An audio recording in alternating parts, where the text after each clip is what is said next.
I was sitting in a freezing cabin, my hands tied behind my back with rope that's cutting into my wrists, staring at my twin brother Edward as he paces back and forth talking about how he's going to tell everyone I drowned.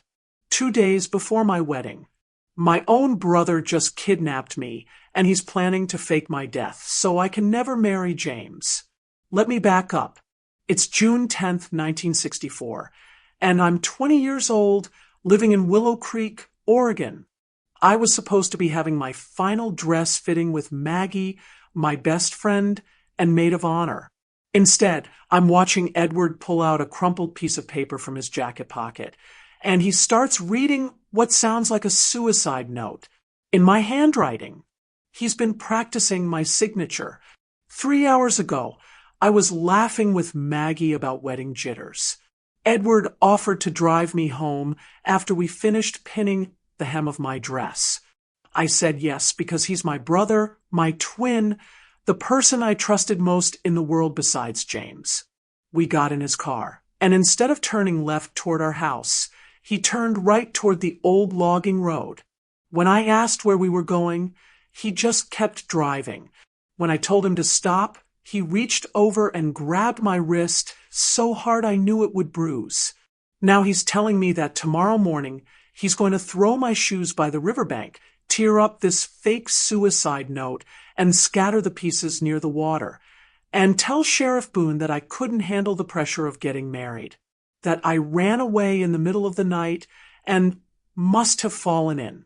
While James and the whole town search for my body, I'll be locked in this cabin until I come to my senses and realize that marrying James Harper would be the biggest mistake of my life. The crazy thing is, Edward actually believes he's saving me. If you can, please leave in the comments where you're watching this old lady from. It warms my heart to know that my voice is reaching far, maybe even places I never had the chance to visit. And if you like my story, please leave a like and subscribe to Grandparents Archives. It helps us to keep sharing meaningful stories like this. I need to tell you about Willow Creek first, because you can't understand what Edward did without knowing where we came from. This is 1964, and our town has maybe 800 people on a good day. Everyone knows everyone. Your business is everybody's business. Main Street is just 3 blocks long. Murphy's General Store, the post office, Sal's Diner where the coffee's always burnt, and Harper's Auto Shop where James works on every broken-down pickup truck in the county. James Harper. God, I love that man. Still do, even though he's been gone 3 years now. He had these hands that could fix anything, carburetors, broken hearts, my mother's old sewing machine that nobody else could figure out. When he asked me to marry him last Christmas, right there in front of the church after midnight service, I didn't even hesitate. Yes, of course, yes. Edward and we came into this world together on a February morning in 1944. Mama always said I was born first by 3 minutes, and Edward never let me forget it. You always have to be first, don't you, Cat? He'd say, but he'd smile when he said it. At least he used to smile. We were everything to each other growing up. When Daddy died in the mill accident when we were 16, Edward held my hand at the funeral and promised we'd always take care of each other. When Mama got sick 2 years later, we took turns sitting by her bed, feeding her soup, reading her the same stories over and over. But something changed when James started coming around. Edward would watch us from across the diner when James would pick me up for our Friday night dates. He'd find reasons to interrupt when James came to fix Mama's old Ford. "You're moving too fast, Cat," he'd say. "You don't really know him." Then it got worse. "You're throwing your life away for some grease monkey who's never going to amount to anything." I thought it was just protective brother stuff. I was wrong. James and I got engaged in December, and we set the date for June 12th at St. Mary's Church. That gave us 6 months to plan everything. which in a town like Willow Creek meant asking Father Murphy if we could use the church hall for the reception and hoping Sal would cater with her famous fried chicken. Simple stuff. The kind of wedding where your biggest worry is whether it'll rain. Maggie Harper, James's younger sister, volunteered to make my dress. She worked at the seamstress shop in the next town over and had these incredible hands for detail work. Every evening after her shift, she'd come over to our little house, and we'd work on it together. Ivory silk with pearl buttons down the back and lace sleeves that belonged to her grandmother. We'd sit in the kitchen while Edward read his newspaper, and Maggie would tell me stories about James as a little boy, how he used to take apart every clock in their house just to see how they worked. Edward would listen to these stories, but his jaw would get tight. One night in March, after Maggie left, he said, "She talks about him like he's some kind of saint." I laughed it off. Well, he is pretty wonderful. Edward just folded his newspaper very precisely and said, "Nobody's that wonderful, Cat. People always disappoint you." That's when I started noticing the other things. How Edward would find excuses to stay late at the feed store, where he worked whenever James came by to pick me up. How he'd get quiet and moody after James and I came back from our Saturday night drives up to Miller's Point. How he started asking questions about James's friends, James's plans, whether James had ever been married before, things he already knew the answers to. "You're acting strange," I told him one April evening when he'd spent 20 minutes interrogating James about his family's finances. Edward just shrugged. "I'm looking out for you. Somebody has to." By May, Edward was disappearing for hours at a time. He'd leave after breakfast and come back after dark, muddy boots, wouldn't say where he'd been. When I asked, he'd get defensive. Can a man take a walk without getting the third degree? But these weren't walking clothes. He'd come back with burrs in his jacket and scratches on his hands like he'd been hiking through the deep woods. I found out later he'd been scouting, looking for the perfect place. The dress was almost finished by the first week of June. Maggie and I would meet at her house every evening to work on the final details, hemming, pressing, making sure everything was perfect. Her mother had offered to let me get ready there on the morning of the wedding, since their house was bigger and closer to the church. June 10th was our last fitting, just 2 days before the wedding. Maggie had me stand on a wooden crate in her living room while she pinned the hem one final time. "You look beautiful, Cat," she kept saying. "James is going to lose his mind when he sees you." We were both laughing, giddy with excitement. The rehearsal dinner was the next night, and then Saturday would be the big day. I stayed later than usual because we were also addressing the last few wedding invitations, just family and close friends, maybe 30 people total. It was nearly 9 o'clock when we finished, and Maggie offered to drive me home, but Edward appeared at the door right then. "Perfect timing," he said. "I was just coming to get you." He'd been doing that more often lately, showing up exactly when I needed a ride, like he'd been watching and waiting. I thought it was sweet. My protective twin brother, making sure I got home safe. "Thanks, Edward," Maggie said, hanging the dress carefully in her closet. "See you tomorrow night at the rehearsal dinner." Edward nodded, but he didn't smile.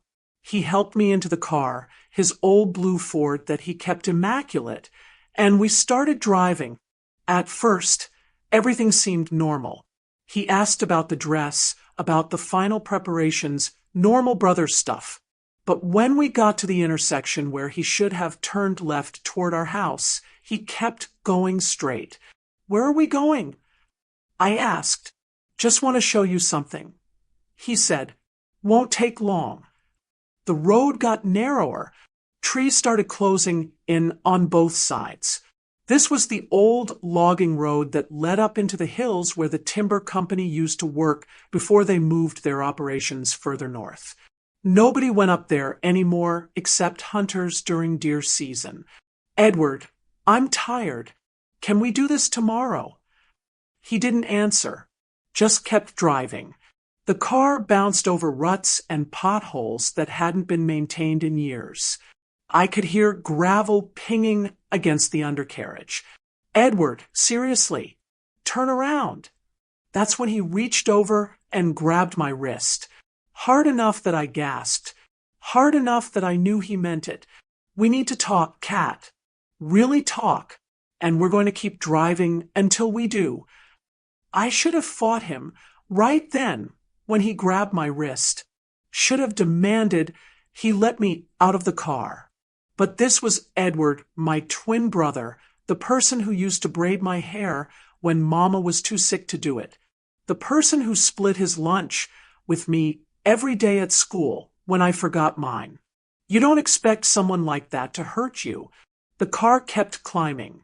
We were maybe 20 minutes out from town now, deep enough into the woods that if I screamed, nobody would hear me.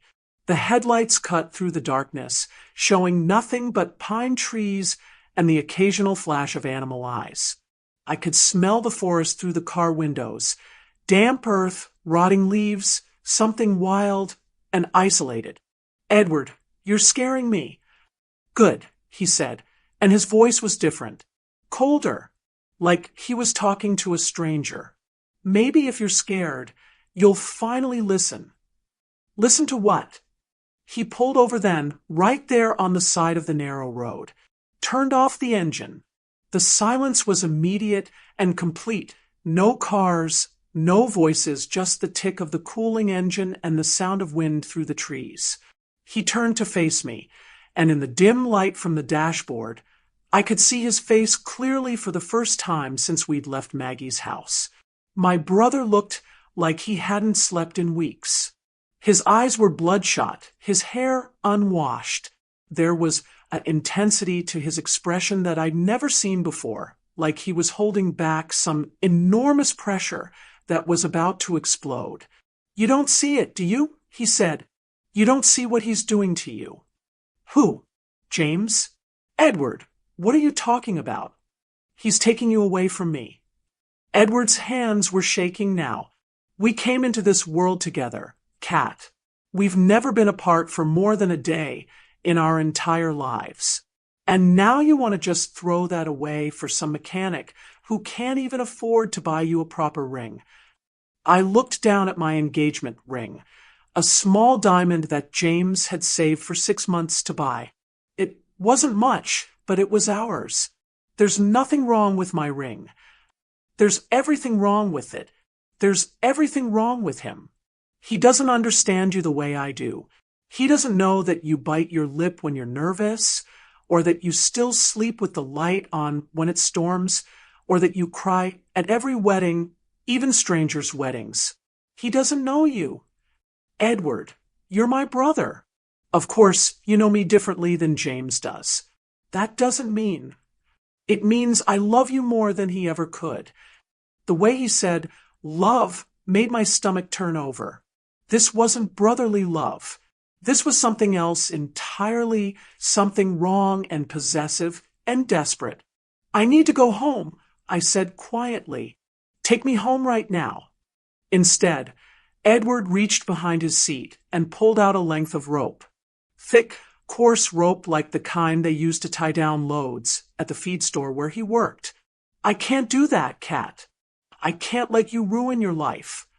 I lunged for the door handle, but he was faster. He grabbed my arm and yanked me back. And then somehow he had the rope around my wrist before I could react. I started screaming then, as loud as I could, but he was ready for that too. He pulled a bandana from his pocket and tied it around my mouth so tight I could barely breathe. My own brother, my twin, the person I'd shared a bedroom with until we were 12, the person who taught me to ride a bike and helped me with my arithmetic homework. He was tying me up like an animal. I'm sorry, he kept saying while he checked the knots. I'm sorry, Kat, but you'll understand later. You'll thank me later. He started the car again and kept driving deeper into the woods. I tried to work my hands free, but he'd tied the knots well. The rope was already rubbing my wrists raw. I tried to scream through the gag, but all that came out were muffled sounds that got swallowed by the engine noise. We drove for another 10 minutes before Edward turned onto an even smaller road, more of a trail really that I didn't even know existed. The car bounced and scraped over fallen branches. Tree limbs scraped against the windows. Finally, the headlights illuminated a small wooden structure ahead, an old hunting cabin, probably abandoned for years. Edward parked and turned off the engine. "We're here." He came around to my side of the car and opened the door. "I'm going to untie your feet so you can walk," he said, "but if you try to run, I will catch you and I will carry you. Do you understand?" I nodded because what else could I do? The cabin was worse than I'd imagined. One room with a broken window, a rusted wood stove, and a cot that looked like it belonged in a prison. The air smelled like mold and mouse droppings. Edward had clearly been here before. There was a kerosene lamp on a makeshift table, some canned food, a sleeping bag in the corner. He'd been planning this for weeks. "Sit down," he said, pointing to the cot. When I didn't move fast enough, he pushed me down. The springs creaked under my weight.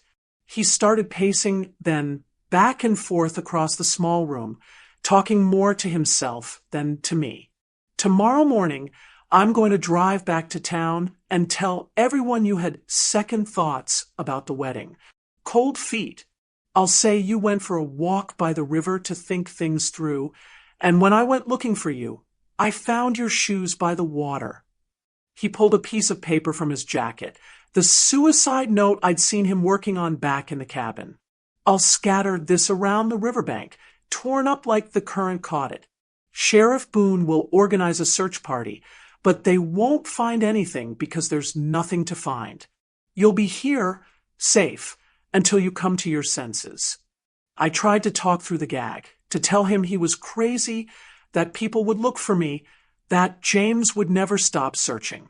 But all that came out were desperate sounds that seemed to make Edward even more agitated. "You think he loves you," Edward continued, "but he doesn't. Not the way I do. He wants to change you, Kat. Turn you into some housewife who cooks his dinner and raises his babies and forgets she ever had dreams of her own. Is that what you want? To disappear into his life?" I shook my head violently. That wasn't James at all. James wanted me to be myself. James supported my dream of maybe going to nursing school someday. James never tried to control me or tell me what to think. I've watched him, Kat. I know what kind of man he really is. He's got a temper. I've seen him throw tools when a car won't cooperate. What do you think he'll do when you won't cooperate? This was insane. James had the gentlest hands and the kindest heart of anyone I'd ever met.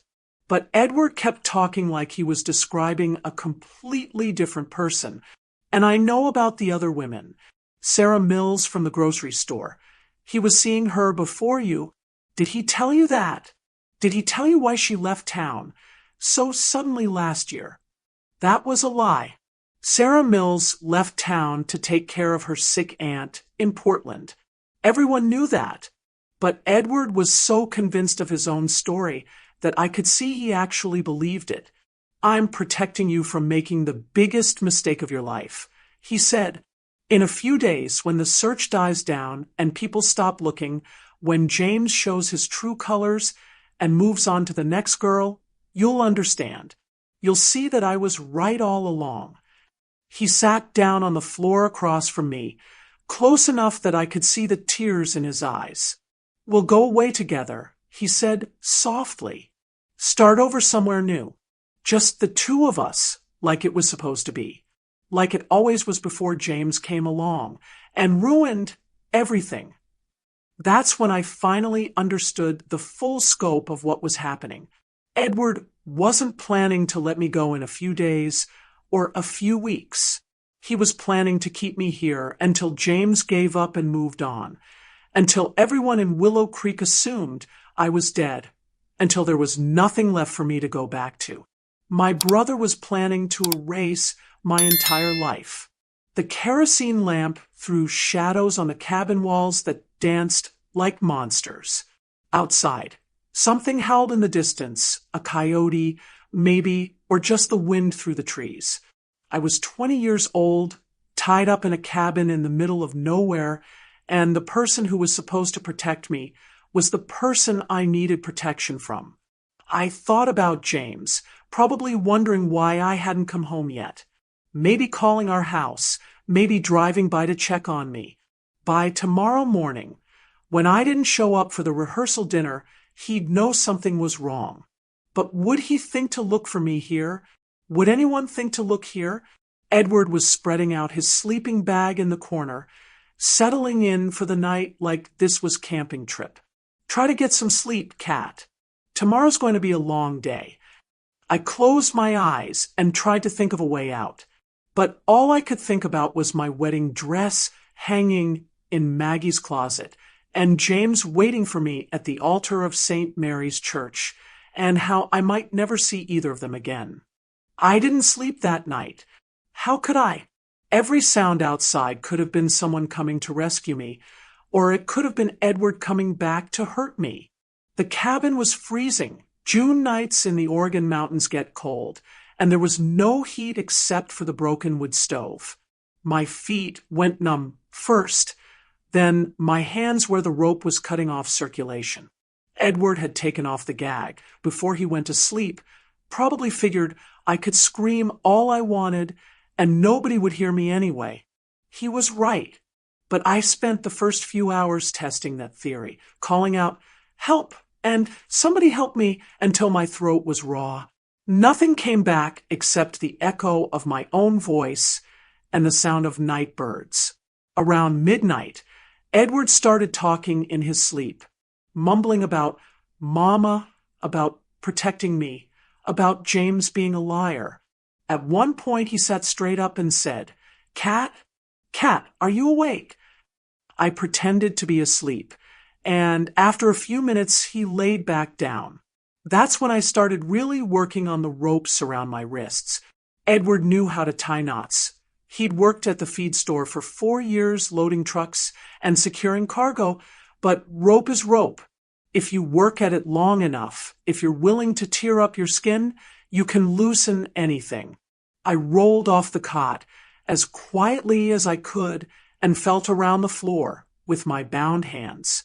Most of the floorboards were smooth, worn down by years of use, but near the corner by the broken window, I found what I was looking for, a loose board with a nail sticking up about 1/2 inch. Rusty and sharp. For the next 3 hours, I worked that rope against that nail, back and forth, trying to fray the fibers without making noise that would wake Edward. The nail cut into my wrists more than once, and I had to bite my lip to keep from crying out. Blood made my hands slippery, but it also made the rope wet, and wet rope stretches. By dawn, I'd managed to loosen the bonds enough that I could slip one hand free.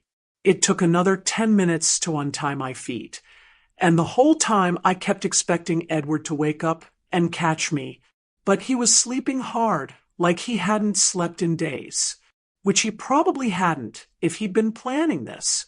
I stood up slowly, testing my legs. My feet were full of pins and needles from being tied all night, but I could walk. The cabin door was between me and Edward, and the floorboards creaked. If I tried to leave, he'd wake up for sure. But the broken window was right next to where I'd been working. It was small, probably too small for Edward to fit through, but I was skinnier. I could make it if I was careful about the broken glass. I was almost to the window when Edward's voice stopped me cold. "Going somewhere, Cat?" He was sitting up in his sleeping bag, watching me. His hair was sticking up in all directions, but his eyes were alert. He'd been awake. Maybe the whole time. The bathroom, I said quickly. I need to use the bathroom. There isn't one. Then outside. Please, Edward. I really need to go. He studied me for a long moment, then reached for his boots. Fine, but I'm coming with you. He walked me outside to a spot behind the cabin where he could watch me, but I could have a little privacy. The morning air was crisp and clean, full of pine scent and bird songs. Under different circumstances, it would have been beautiful up here in the mountains. Hurry up, Edward said. I need to get back to town soon. For the rehearsal dinner? He laughed, but it wasn't a happy sound. There's not going to be a rehearsal dinner, Kat. There's not going to be a wedding. By tonight, everyone in Willow Creek will think you're dead. While I was outside, I got my first good look at where we were. The cabin sat in a small clearing surrounded by thick forest. The road we'd driven up was barely visible, just 2 tire tracks through the trees. But I could see smoke rising in the distance, probably from houses down in the valley. We weren't as isolated as I'd thought. Back inside the cabin, Edward retied my hands and feet, but not as tightly as before. He was distracted, checking his watch, muttering to himself about timing. Around 8 o'clock, he gathered up some papers from the table, including that fake suicide note, and headed for the door. I'll be back this afternoon, he said. There's water in that jug by the stove, and some crackers on the table. Try to eat something. Edward, please don't do this. People will look for me. James will look for me. James will look for your body in the river, and when he doesn't find it, he'll assume you drowned and got washed downstream. These mountain rivers are dangerous, Kat. People disappear in them all the time. After he left, I went right back to work on the ropes. This time I had all day, and Edward had tied them looser. By noon, I was free again. I searched the cabin for anything that might help me. There was a rusty knife in a drawer that was too dull to cut anything, some matches that were too damp to light, and a few cans of beans with no can opener. But in a wooden crate under the table, I found something better, an old hunting jacket with deep pockets, and inside one of the pockets, a compass. If I could figure out which direction town was, I might be able to find my way out of these woods. I was studying the compass when I heard car doors slamming outside. Not just one car, multiple cars. Voices. Men's voices calling my name. Catherine. Catherine Torrey. I ran to the window and looked out. 3 cars were parked in the clearing, including Sheriff Boone's patrol car. James was there, and Maggie, and several other men I recognized from town. They'd found me. I started screaming and waving my arms. I'm here. I'm in here. I'm okay. James saw me first. He ran toward the cabin yelling, "She's alive! She's in there!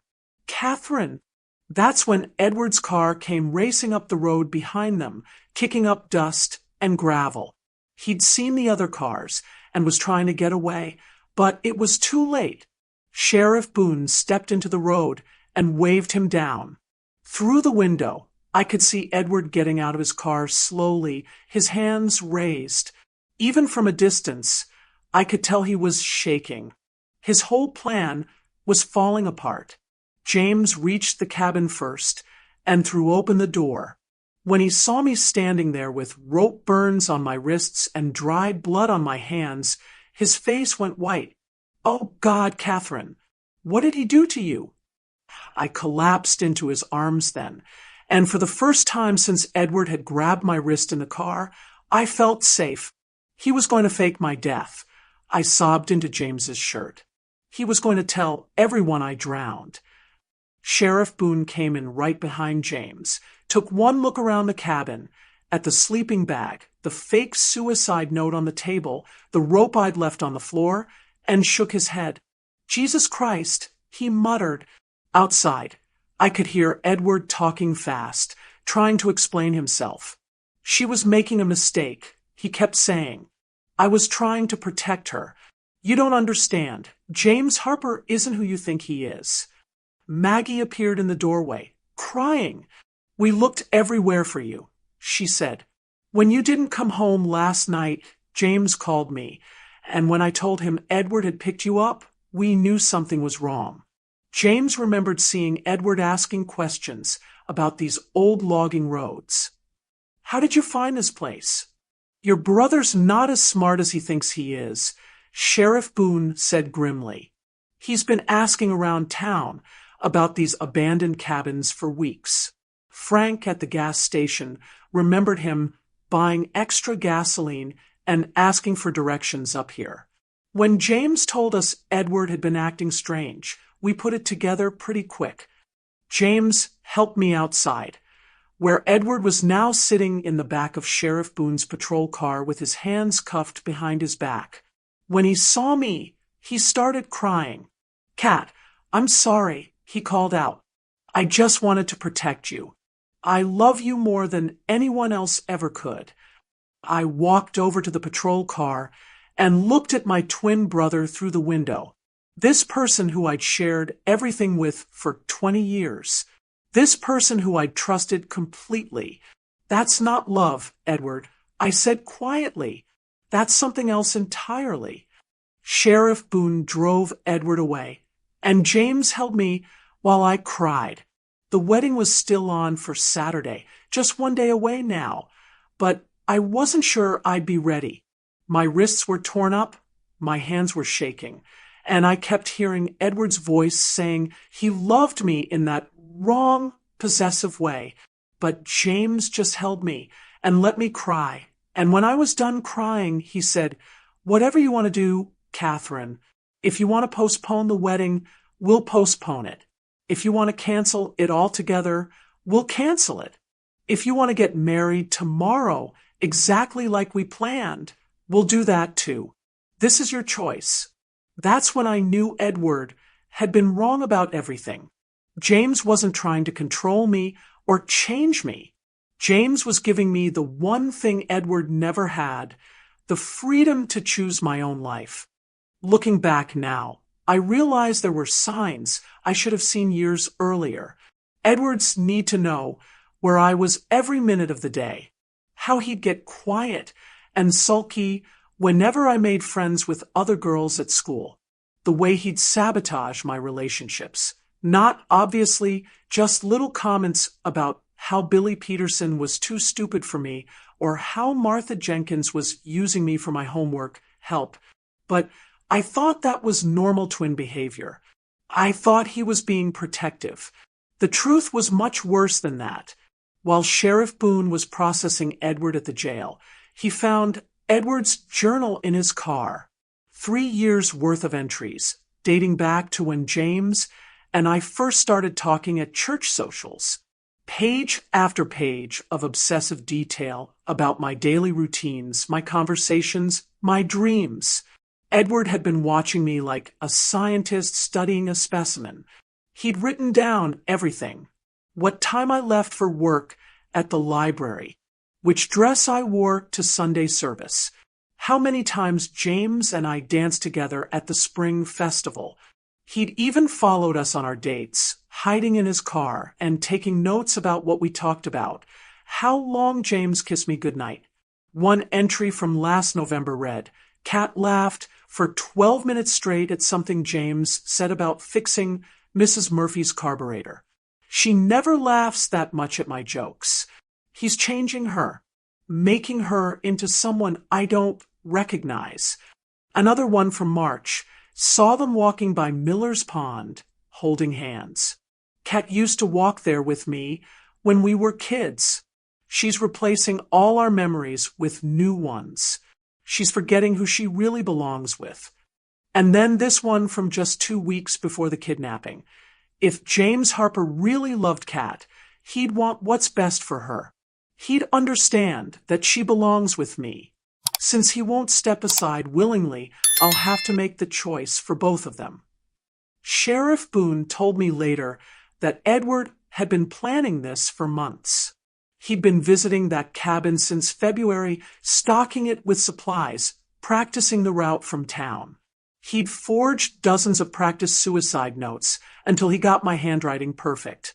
He'd even researched river currents to figure out where a body would most likely wash up if someone really did drown in Willow Creek. The most chilling part was his backup plan. If faking my death didn't work, if people kept searching and asking questions, Edward was prepared to make it real. Sheriff Boone found a shovel in the cabin and a tarp. He dug a grave about half a mile into the woods. My own brother was prepared to kill me rather than let me marry someone else. But here's the thing, I almost didn't get rescued at all. The reason James and Sheriff Boone found me so quickly wasn't just because Edward had been asking about logging roads. It was because Maggie Harper was smarter than any of us gave her credit for. When I didn't come home Thursday night, James called our house around 10 o'clock. When there was no answer, he drove over and found the house empty. That's when he called Maggie. Edward picked her up from my house around 9. Maggie told him. He said he was taking her straight home. Most people would have assumed we'd gone for a drive, maybe stop for ice cream, normal things couples do. But Maggie remembered something that seemed insignificant at the time. Earlier that evening, while we were working on last-minute wedding preparations, I'd mentioned that Edward had been acting strange lately. He keeps asking me questions about James. I told her, like he's looking for reasons not to like him. Maggie also remembered that Edward had seemed unusually interested in our conversation about the wedding timeline. He'd asked specific questions about what time the rehearsal dinner would start, who would be there, whether anyone would miss me if I didn't show up Friday evening. At the time, she thought he was just being a concerned brother. But when I disappeared, those questions took on a different meaning. So Friday morning, instead of waiting for me to show up for the rehearsal dinner, James and Maggie went straight to Sheriff Boone. They told him about Edward's strange behavior, about his obvious hostility toward James, about all those questions that seemed innocent at the time, but felt wrong in hindsight. Sheriff Boone knew Edward from around town, knew he was quiet, dependable, never caused trouble. But he also knew that domestic situations could turn ugly fast, and twin brothers could be just as dangerous as husbands or boyfriends when they felt possessive of a woman. "Let's go have a talk with Edward," he told James and Maggie. They found Edward at the feed store, where he worked, acting perfectly normal. Too normal, Sheriff Boone said later. Like he was putting on a performance. "Haven't seen Kat since I dropped her off last night," Edward told them. "She seemed fine then. Maybe she got cold feet about the wedding and took off for a few days." But when Sheriff Boone asked if they could search Edward's car, Edward got defensive. "Why would you want to do that? I told you I don't know where she is. Then you won't mind us taking a look." That's when Edward made his mistake. Instead of agreeing to the search, he got in his car and drove off. Not fast, not obviously running, just said he had deliveries to make and left. Sheriff Boone and James followed him at a distance. Edward drove around town for about an hour, making normal stops, the post office, the hardware store, the diner, like he was trying to establish an alibi. But then he headed for the logging road. Soon as he turned onto that old road, we knew, Sheriff Boone told me later. Nobody goes up there unless they're hunting or they've got something to hide. They called for backup and followed Edward's car tracks to the cabin. By the time Edward realized he was being followed, it was too late. He was trapped. When Sheriff Boone confronted him outside the cabin, Edward broke down completely, started confessing before anyone even asked him questions. "I didn't hurt her," he kept saying. "I would never hurt Kat." I was trying to save her from making the biggest mistake of her life.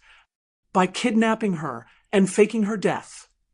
By showing her the truth about James Harper. By giving her time to think clearly without him filling her head with promises he'll never keep. Sheriff Boone handcuffed Edward right there in front of me as they put him in the patrol car. Edward looked at me one last time and said, "You'll understand someday, Kat. When James breaks your heart, when he leaves you for someone prettier or younger or easier to control, you'll remember that I was the only one who really loved you." I wanted to feel sorry for him. This was my brother, my twin, someone I'd shared a womb with. But all I felt was relief that he couldn't hurt me anymore. The wedding was still scheduled for Saturday, just 24 hours away. My dress was ready. The church was decorated. Sal had already prepared enough fried chicken to feed half the county. James asked me 3 times if I was sure I wanted to go through with it. "We can wait," he said. "Take time to process what happened. Nobody would blame you for postponing." But I didn't want to postpone. Edward had already stolen 24 hours of my life. I wasn't going to let him steal my wedding day too. Saturday morning, I got dressed in Maggie's house like we'd planned. My wrists were still bandaged, and I had bruises on my arms from fighting the ropes. But when I looked in the mirror, wearing that ivory silk dress with the pearl buttons and lace sleeves, I looked like myself again. Not Edward's possession, not his victim, just Catherine Torrey, about to become Catherine Harper. The wedding was beautiful, small and simple, exactly what James and I had wanted. Father Murphy kept the ceremony short because he could see I was still shaky from everything that had happened. When James and I exchanged vows, I promised to love and honor and cherish him. But I also promised myself something else. I promised I would never again let anyone control my choices or manipulate my feelings or make me feel guilty for choosing my own happiness. Edward was sentenced to 5 years in the state penitentiary for kidnapping. He served 3.5 with good behavior. When he got out, he moved to California. We never spoke again, though I heard from mutual acquaintances that he never married, never had a family of his own. He worked various jobs, construction, warehouse work, things where he didn't have to interact with people much. He died in 1990 of a heart attack. He was only 46 years old. The funeral home contacted me because I was his next of kin, but I didn't go to the funeral. James wanted to go with me, said it might give me closure, but I told him I'd already had all the closure I needed on my wedding day. James and I were married for 57 years before he passed away in 2021.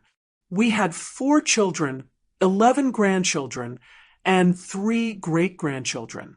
We built a good life together in Willow Creek. James expanded his auto shop into the most successful garage in the county, and I eventually went to nursing school like I'd always dreamed and worked at the county hospital until I retired. People sometimes ask me if I ever think about what would have happened if Edward had succeeded, if he'd managed to fake my death convincingly enough that everyone stopped looking for me. If I'd been stuck in that cabin for weeks or months or years while he waited for me to come to my senses. The truth is, I don't think Edward had any intention of ever letting me go.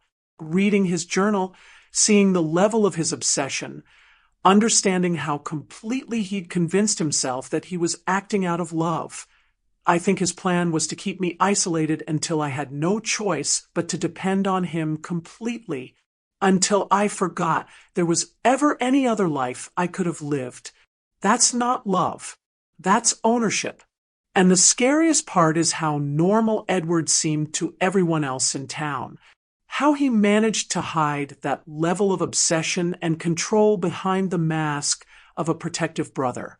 But I did escape. I did make it to my wedding. James And I did build a life together based on mutual respect and genuine love and the kind of partnership where both people get to choose their own happiness. And Edward spent the rest of his life alone, convinced he'd been the victim of the whole situation, convinced that if I just listened to him, if I just trusted his judgment over my own, we'd both have been happier. He never understood that the only person who gets to choose Catherine Torrey's life is Catherine Torrey herself. So here I am, 81 years old, sitting in the same living room where James and I raised our children. The walls are covered with pictures. Our wedding day, the kids' graduations, Christmas mornings, family vacations to the Oregon coast. A whole lifetime of memories that Edward tried to steal from me when I was just 20 years old. I've learned a lot about love in the 6 decades since that terrible weekend. Real love, the kind James showed me, gives you freedom to make your own choices, even when those choices are scary or difficult. Real love supports your dreams instead of trying to control them. Real love says, I want you to be happy, instead of I need you to need me. Edward's love was different. It was possessive and desperate and ultimately selfish. He convinced himself he was protecting me, but what he was really trying to protect was his own fear of being left alone. He couldn't bear the thought that I might choose someone else over him, so he tried to eliminate my ability to choose at all. I did forgive Edward, eventually, not because what he did was forgivable, but because carrying that anger was too heavy for me to bear. Forgiveness doesn't mean I forgot what happened or that I excused his actions. It just meant I stopped letting his sickness poison my own happiness. But I never saw him again after his trial. When he got out of prison, he didn't try to contact me, and I didn't reach out to him. Some relationships can't be repaired, no matter how much shared history you have. Some betrayals cut too deep. The most important thing I learned from that experience is this: trust your instincts. When something feels wrong, when someone's behavior doesn't make sense, when you feel that little voice in the back of your head saying, "This isn't right," listen to it. I ignored too many warning signs with Edward because I thought I owed him my trust just because he was family. Family doesn't automatically deserve your trust. They have to earn it and keep earning it just like everyone else. I survived because I refused to give up, even tied up in that freezing cabin. Even when I thought nobody would find me, I kept working at those ropes.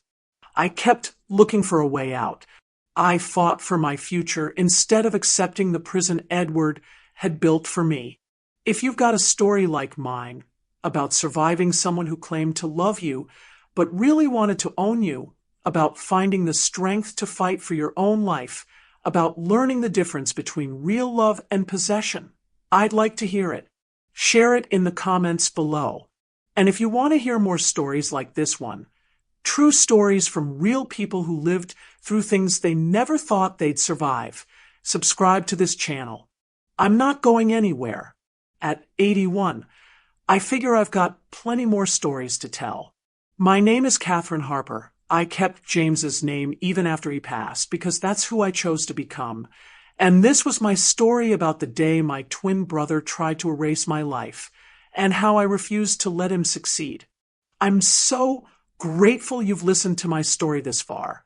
It's not always easy revisiting these memories, but knowing that sharing them might help someone else find their way makes it completely worthwhile. To help us keep spreading these meaningful stories, please support the Grandparents Archives channel by subscribing, liking this video, and sharing it with your loved ones. I want to sincerely thank the founder of Grandparents Archives for giving me this opportunity to share my experience. Stay tuned for more touching stories on Grandparents Archives channel.